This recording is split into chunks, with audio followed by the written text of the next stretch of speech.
G'day you mob and welcome to Aussie English. I am your host Pete and my objective here is to teach you guys the English spoken down under. So whether you want to sound like a fair dinkum Aussie or you just want to understand what the flippin' hell we're on about when we're having a yarn, you've come to the right place. So sit back, grab a cuppa and enjoy Aussie English. Let's go.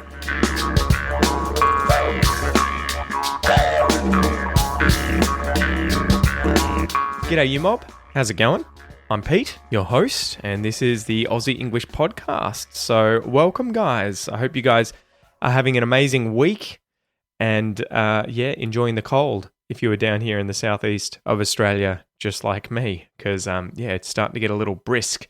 It is starting to get a little cool, a little cold, which I don't mind, it's okay for a little bit, for a few months, and then we'll hopefully return to warmer days as we slowly roll back into summer at the end of this year.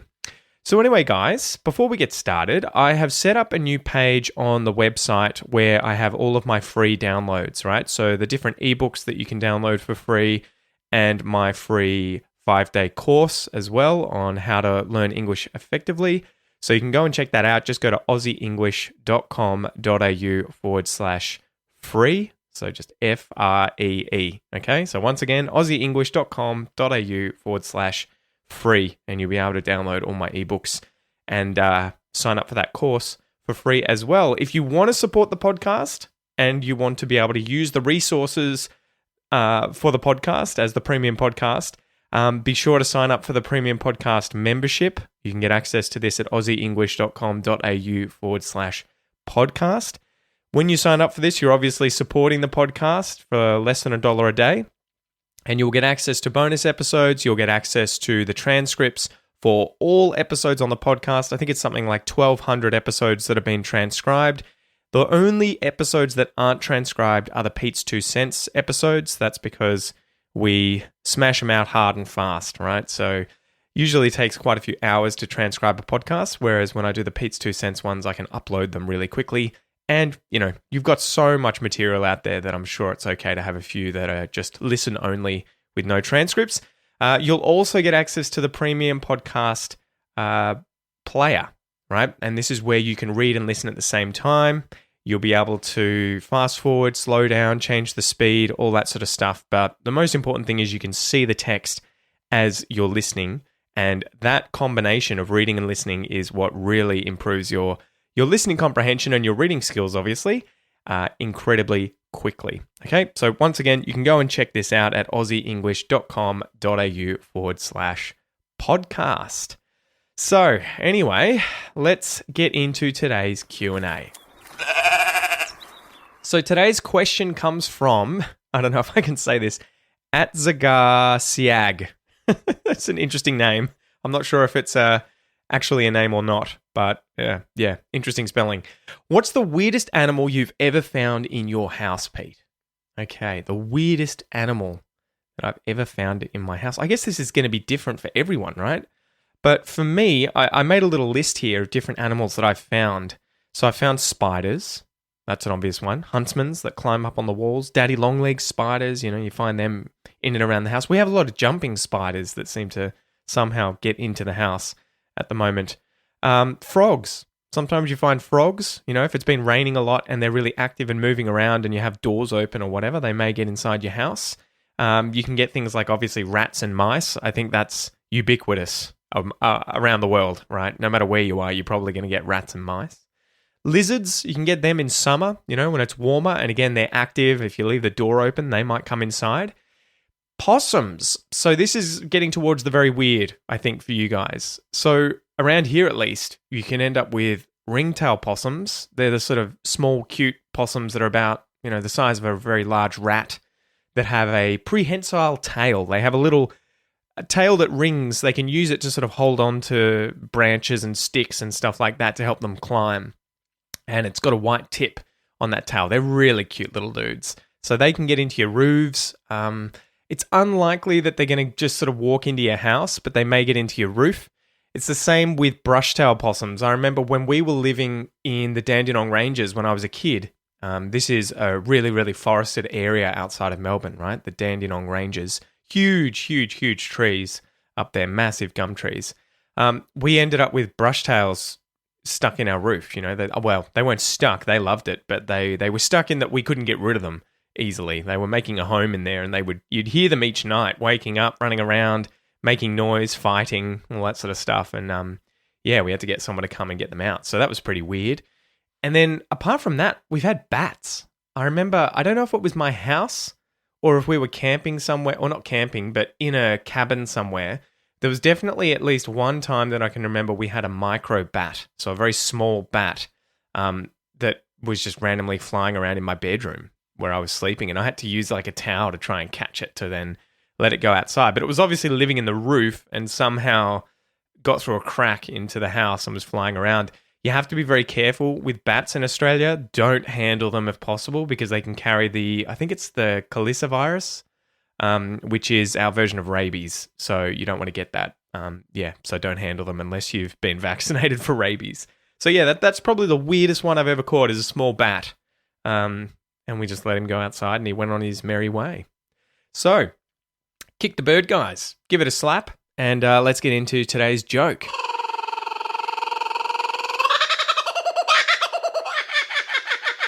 Okay, so I wanted to tie this in with the previous question and sort of find a joke about an animal. Okay, so see if you can pick which animal I chose. Why don't people like working with vampire bats? So the joke is, why don't people like working with vampire bats? Are you ready? Because they're a pain in the neck. You get it? They're a pain in the neck. Okay, so let me explain. A vampire. A vampire in European folklore is I guess it's a dead person, right? And they wake up at night and they can sort of run around and bite people and they suck their blood in order to feed. And then, they can either kill the person by doing that or they can turn that person into a vampire as well.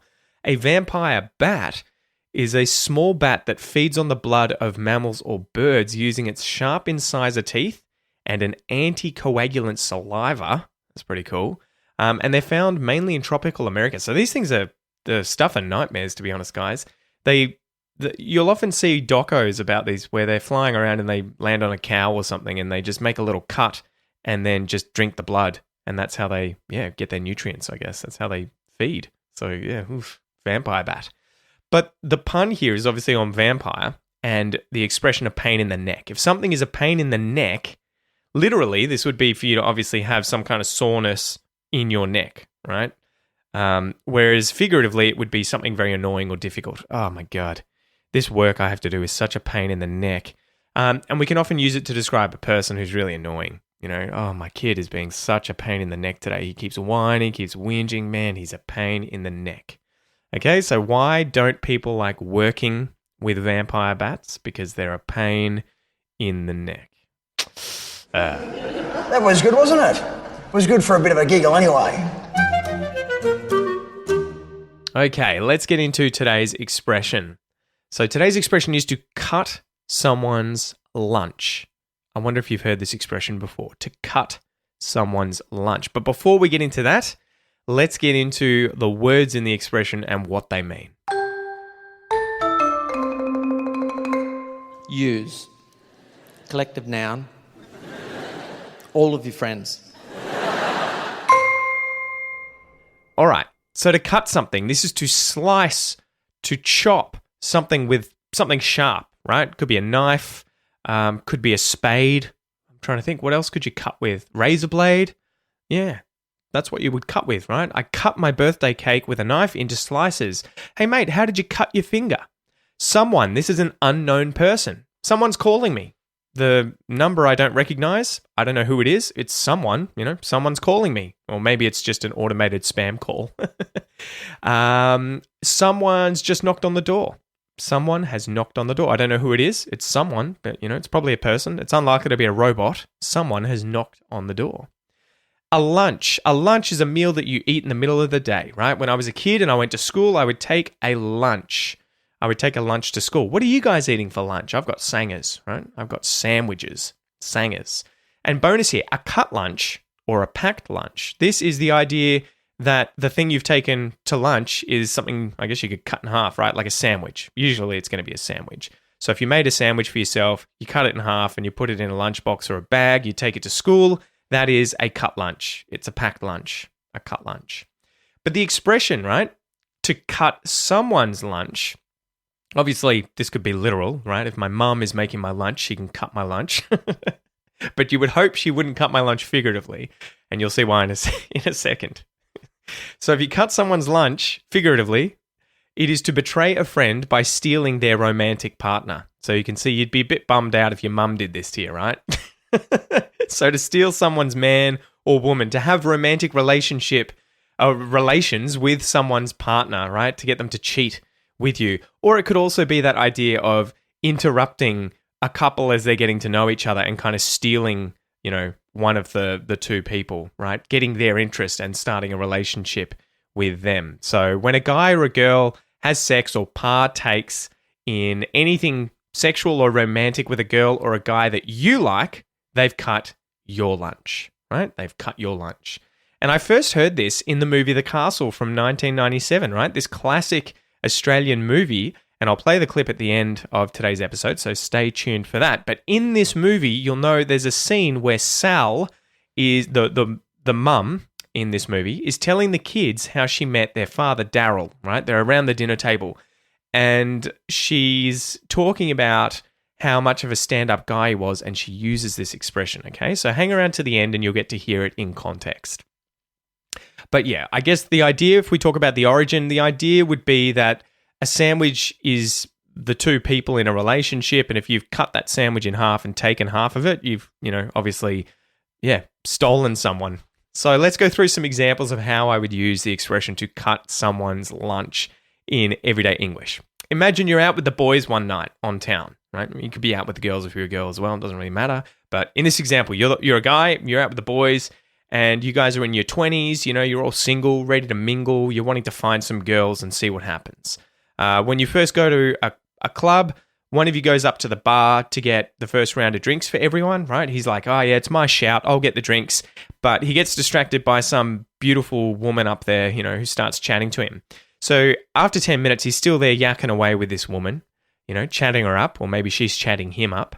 And you might get annoyed. You might be like, man, I'm thirsty, I want my drink, are you going to get the drinks or what? So you walk up there and you might say to your mate, look, I don't mean to cut your lunch, buddy, but can you just buy the drinks and get back to the table and then continue this chat later?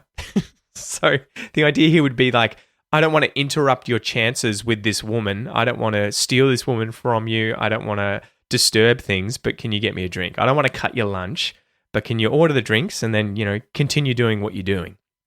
Example number 2, imagine you're a girl at high school and you and all your little best mates, your little girls club at school. That wasn't meant to sound patronizing. You and your girlfriends at school have a crush on one guy in class with you, right? And you tell your friends, one day that you're thinking of asking him out and you want to get to know him. You think he's hot and, want to take him to the movies on the weekend. But the girls tell you, well, actually, one of our friends, Sarah, has already asked him out and has organized a date with him, right? So, you probably don't want to ask him out as well because you'll be cutting Sarah's lunch. Right? You'll be interrupting her chances with him. You'll be cutting her lunch, right? Don't cut her lunch. Just let her have a fair go, right? You want to be a good friend. Example number 3, maybe you're out on a date with someone and you sit down to have an amazing meal at a high-end restaurant, right? You've met this man or woman and you've taken them out to an amazing restaurant. You're excited. You get the menus from the waiter, but the waiter's a little too charming for his or her own good, right? The waiter starts charming the person you're with, cracking jokes, and you can see that the person you're with is actually kind of taken by this waiter, right? Finds them attractive, has some sort of obvious chemistry with them. So you might excuse yourself to go to the loo, right? You might be like, excuse me, I'm just going to go to the bathroom. I'll be back in a sec. And you might go up to the waiter or waitress and be like, look, mate, I'm on a date. Do you mind not cutting my lunch? Can you just stop charming the person that I'm with? Can you take it easy? Can you get your hand off it and stop cutting my lunch, buddy? Just take it easy. Back off. So hopefully now, guys, you understand the expression to cut someone's lunch, right? To betray a friend by stealing their romantic partner. Whether you're a man or a woman doesn't really matter. All right, so with that done, let's get into today's pronunciation exercise. Would you like a Chardonnay, Kylie? Kim, it's not Chardonnay. The correct pronunciation is Chardonnay. Mum, it's French. The H is silent. Back me up here, Kylie. Okay, so as usual, the goal here is to listen to what I say and then say it out loud yourself after me. If you're working on an Australian accent, that's brilliant. Try and focus on pronouncing things and connecting the speech and everything like that, just like me. If you're working on a British or American accent, that's cool too. Just use the words and sentences that I say as a prompt for you to practice that accent as well. Okay, so you're ready to rock? Let's do it. 2. To cut. To cut someone's. To cut someone's lunch. To cut someone's lunch. To cut someone's lunch. To cut someone's lunch. To cut someone's lunch. I'm not cutting anyone's lunch.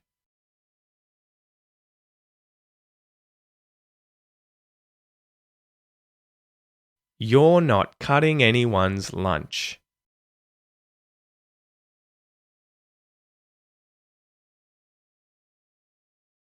He's not cutting anyone's lunch.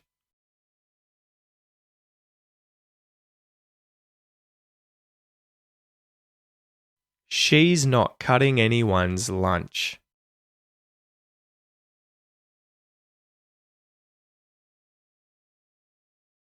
We're not cutting anyone's lunch.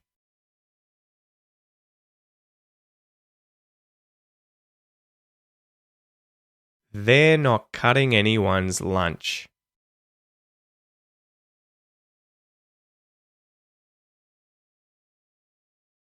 It's not cutting anyone's lunch.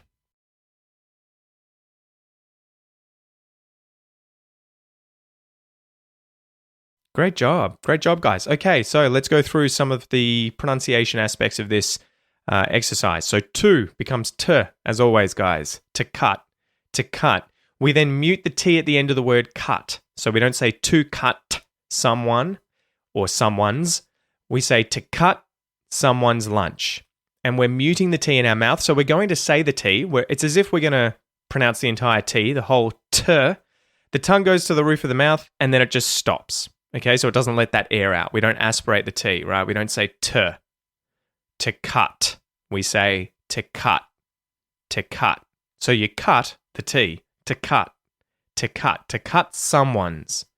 To cut someone's. And you go straight into that S at the start of the word someone. To cut someone. To cut someone. To cut someone's lunch. To cut someone's lunch. And then an interesting thing there, you'll notice the S at the end of the word someone's is a Z sound. So it actually links to the start of the word lunch and we say zlunch. It sounds so weird to say that. Zlunch, as if it's a word, because we don't often have zl. Well, I don't think we ever have that at the start of a word, right? A Z sound. So instead we have it in or at the end of this sentence where it's linking between someone's and lunch. Someone's lunch. To cut someone's lunch. To cut someone's lunch. To cut someone's lunch.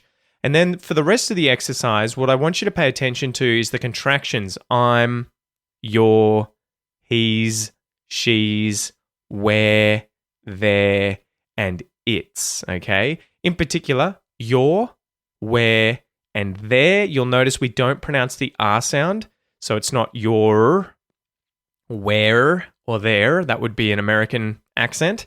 And the reason is we don't have a vowel that comes after any of those contractions there because the next word is not, starting with an N sound. So you say you're not, we're not, they're not. Okay, and that's a real crucial thing to learn in probably any dialect of English. Using those contractions as much as possible. It sounds a lot more natural when speaking quickly as opposed to saying you are not, he is not, she is not, we are not. Okay, so Anyway, let's finish up and get into today's little Aussie film clip. That's not a knife. That's a knife. Here, there's no cash, all right? Cash, no. Robbo? No cash. You're terrible, Muriel. Tell him he's dreaming. Okay, so the clip today comes from the classic Aussie film The Castle from 1997. This is an absolutely classic film. If you haven't seen this and you are currently in Australia, mate, what are you doing? Just immediately get online, buy this video, get it, find it where it's streamed, whatever, and check it out because it has so much cultural and historical references, everything like that in there. So much Aussie language. It's just jam-packed, chock-a-block full of Aussie English history and culture. Okay? So I'll link the trailer in the description for you to check out. I think you can actually buy this on YouTube for a few bucks. You know, you could rent it or buy it on there too if you want to watch it. The excerpt is, a Melbourne family loves its home, which is located near the Melbourne airport. When the government and airport authorities force them to vacate the house, they decide to fight for their beloved home. So the rules of today's game, I'm not going to actually get you to write down what you hear being said today. Instead, there is a load of different expressions that are used. I'll define them at the end. So today may be a bit of a longer episode. But the expressions are to go out with someone, to put on a show, to sweep someone off their feet, to pop the question, to ask someone out, to back off, to only have eyes for someone, and hook, line, and sinker. And you'll obviously also hear cut someone's lunch. So there's like 10 or so different expressions in there that are just great for dating language in Australian English. So without any further ado, I'm going to play the clip for you once. I'll define the different expressions quickly, and then I'll play it for you a second time. Don't forget you can download the free worksheet today to be able to obviously read what's being said and get access to the definitions and everything. And if you've got the premium podcast, you'll see that in the transcript. Okay, let's go. I want to tell you a story Oh, good. about how your father and I met. I know this one. Not all of it, Dale. You see, I used to go out with a very handsome young man, well-to-do, called Bob Thompson. Big Bob Thompson. What's he doing now, eh? Putting in fence posts in Adelaide. He runs a construction company. So he says. Well, anyway, one night he took me to the Greyhounds. He put on a real show. We ate at the Carvery. What'd you have? Pork. Anyway, we had wine, champagne. He put on all my bets and he was just sweeping me off my feet. And I wouldn't have been at all surprised if he popped the question. Well, anyway, later on, and I don't know what it was, but out of the corner of my eye, I spotted this lanky bloke struggling with one of his greyhounds. Red Rocket. That's you, Dad. Now, Bob, he went off to talk to one of the stewards, and this young fella, he comes right up to me and starts chatting to me, and he asks me out. And I said, well, I'm on a date. Well, he backed right off. He said he wasn't cutting anyone's lunch, and he wished me good night. And I thought, that man has principles. And from that day on, I've only had eyes for one man. Hook, line and sinker. And that's what I love about him, his principles. All right, so it was quite long. How did you go, though? Did you hear all of those expressions being used? Let's go through them quickly. So to cut someone's lunch, remember this is to betray a friend by stealing their romantic partner. If you go out with someone, this is to date someone or be in a romantic relationship with them. I went out with someone in high school. Are you going out with someone? To put on a show, this is to show someone an amazing time whilst on a date, right? So if you take someone out, you might want to put on a show. You might want to show them an amazing time.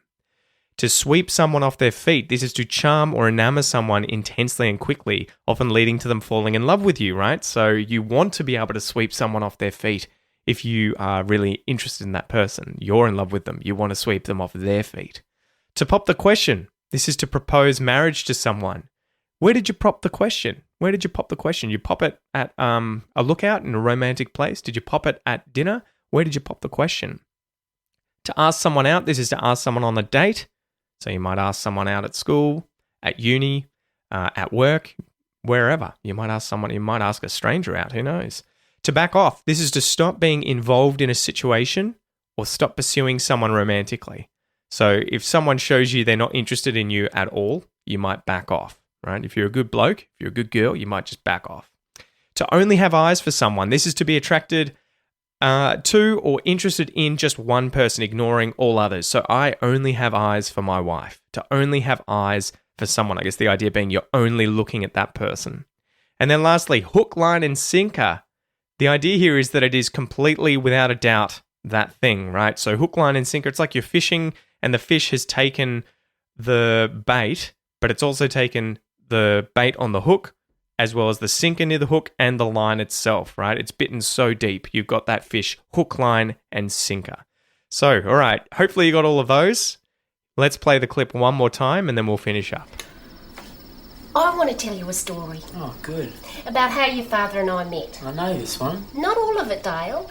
You see, I used to go out with a very handsome young man, well-to-do, called Bob Thompson. Big Bob Thompson. What's he doing now, eh? Putting in fence posts in Adelaide. He runs a construction company. So he says. Well, anyway, one night he took me to the Greyhounds. He put on a real show. We ate at the carvery. What did you have? Pork. Anyway, we had wine, champagne. He put on all my bets and he was just sweeping me off my feet. And I wouldn't have been at all surprised if he popped the question.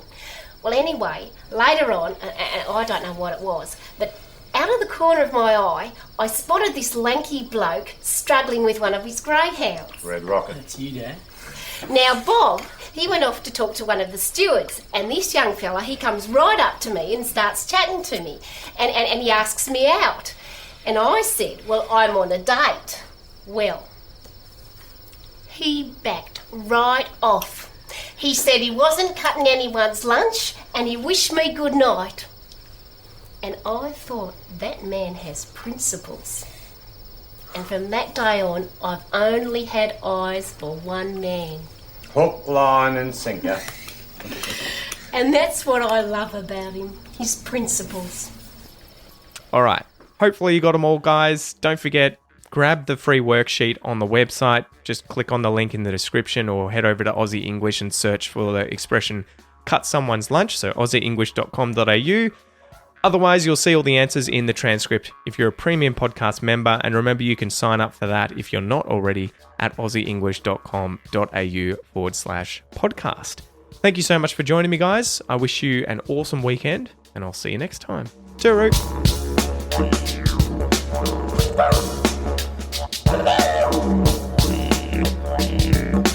Hello.